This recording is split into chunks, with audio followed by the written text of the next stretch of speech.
Hey everyone, it's Pat from Seattle Coffee Gear, and today I have a bit of a beginner's guide to buying coffee if you're new to checking out specialty coffee. Let's say you just got your new coffee gear and you really want to know how to get the most out of it and how to get the best beans, because in many cases, beans are going to be your most important part. And if this information is useful for you, be sure that you get subscribed to our channel because we do tons of educational videos like this on coffee and equipment and all kinds of stuff. So go hit that subscribe button if you're not already subscribed. Let's keep going. Let's start off by talking a little bit about two different coffee species. There's two main species of coffee. There's several more out there, but there's two that are popular. One's called Arabica and one is called Robusta. So when you're buying specialty coffee, usually it's going to be Arabica coffee because Arabica is traditionally thought of as the higher quality, more flavorful bean over Robusta. Robusta is often used in instant coffees, what's thought of as lower quality coffee. Some of that's subjective, and there is a little bit of thought changing around these two different species of coffee, that it's not so much that Arabica is so much better and just that it's different. But as it stands, most of the specialty coffee you're going to find is going to be Arabica. There's also a number of different varietals within each species. We're not going to talk too deep about those because it's pretty high level stuff and kind of in the weeds. So I won't get too deep into those, but when you see things like Caturra or bourbon, what that refers to is the varietal, the different branch of that species of coffee plant. So don't worry. That kind of leads me to my next point. Whenever you see flavors or if you see something like pink bourbon on a bag, don't worry. It doesn't have anything added to it. There certainly are flavored coffees out there that might have things added to them, but anything you see on Seattle Coffee Gear and generally that you see from any of your local roasters are not going to have any flavors added. What those flavors are, in the case of, like I said, something like bourbon, that might be the varietal, but usually they are going to be the tasting notes. So let's see, I've got a few different coffees here. If we look at this Tony's coffee, they're hard to see because they're at the bottom here, but we've got grape jam, nougat, and teamwork. So this is our roast that we partnered with Tony's to produce. The tasting notes on this bag are both informative to try to give you an idea of what this coffee might taste like to you when you brew it, because it's kind of what it tasted like to us. And then we also like to have a little fun, and a lot of different roasters will do that as well. So when you see those flavors on a bag of coffee, just know that that is more the tasting notes, similar to wines or other kinds of beverages that don't have flavors added. That's just what the roaster interpreted the flavor as to try to help you make a decision about what kind of coffee you want to get. So let's talk now a little bit about roast level. So I'm going to pour a couple of these coffees out and we'll talk about their different levels. They're going to look very similar because these are all kind of in a spectrum of medium roasts. But we've got this coffee here from Tony's. We've got this George Howell coffee. This is a Costa Rica. We'll talk a little bit about origins in a moment too. And then we've got this Camber.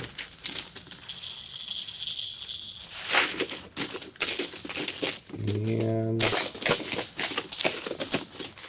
got the black and white here. So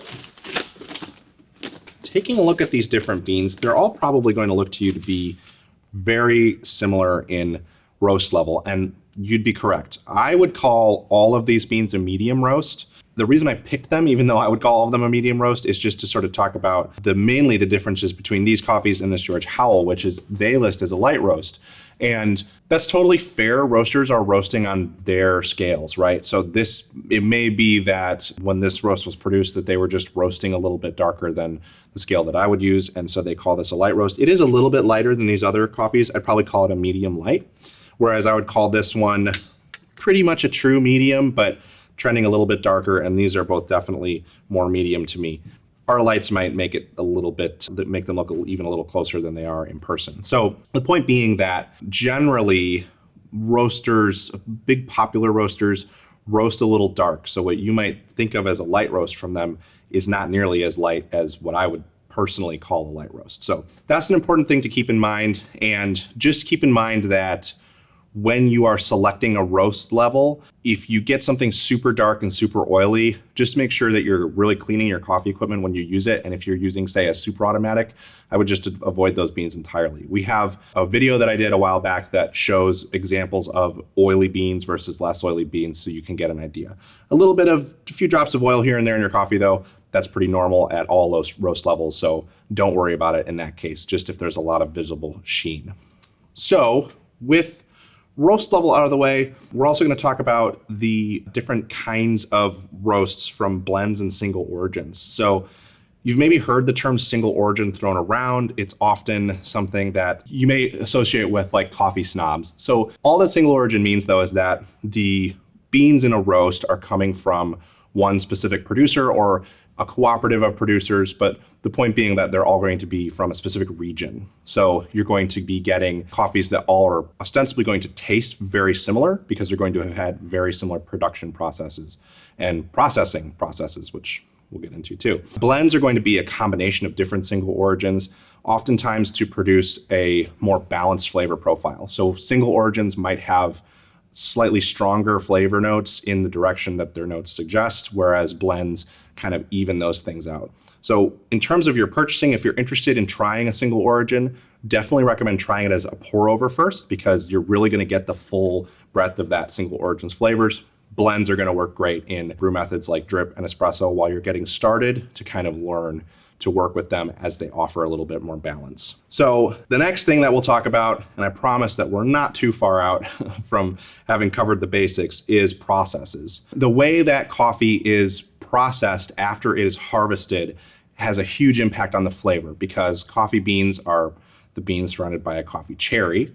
And when they're processed, there's different ways that that cherry is removed to get you just the green bean that goes to the roaster that's then roasted. So on the one end of the spectrum, you'll have something like a wash process, which is going to use some kind of a washing technique to fully remove the coffee cherry and all the mucilage from the cherry off of the bean, so that you just get, at the end, the bean's dried and you just get the bean on its own, sort of drying on its own, with very limited fermentation of coffee cherry mucilage around it. So those wash coffees tend to produce very balanced flavors because the flavor of the cherry itself does not get that imparted into the bean. On the other end of the spectrum, you have what's called natural processing, which is where either the whole cherry is left on or there's other processes, honey processes, and even sometimes in the case of what processing stations will call a natural process, part of the cherry is removed and the coffee is allowed to dry with that mucilage on the bean.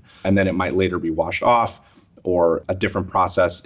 When you get into specific processing station techniques, they vary from station to station. But the point is that natural coffees are going to have some of that cherry fermented around them and into them during the processing process. And it generally will lead to stronger flavors in your coffee. Once the roaster roasts it and you brew it up, you're going to get a kind of more berry-like flavor, and it's just going to be a little bit stronger in its flavor profile because it has a lot of the flavors of the cherry imparted into the bean. So a lot of people new to specialty coffee kind of go on a journey where the first time they try a natural coffee, they're like, oh my gosh, this is incredible. This is the best thing ever. Why would you drink anything else? But as you go along, you kind of learn that really just different beans from different origins with different processes are all really good, and they're all really worth trying.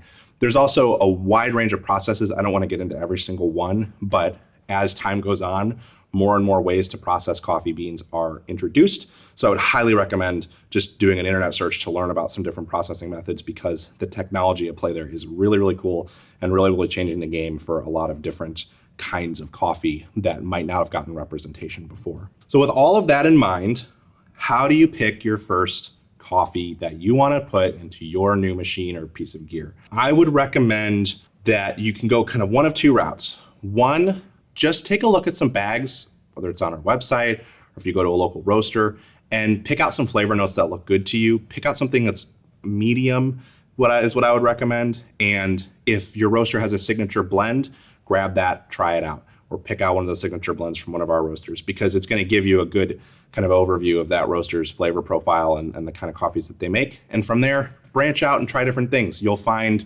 different flavors that you like. You'll find different notes that you like to look out for, and you'll also find different origins that you like, because the different places that coffee comes from imparts a lot of flavor into the bean, because there's different soil conditions, different air conditions, and different production techniques. So you'll find that you get origins that you like, different kinds of, you may even find that you like certain varietals if you get really into it. So experimenting after you've had a couple of really good, well-produced blends is definitely important. And then the other route you can take is we offer a subscription service, our coffee club, that you can get hand-picked coffees that we really like and want to share with you.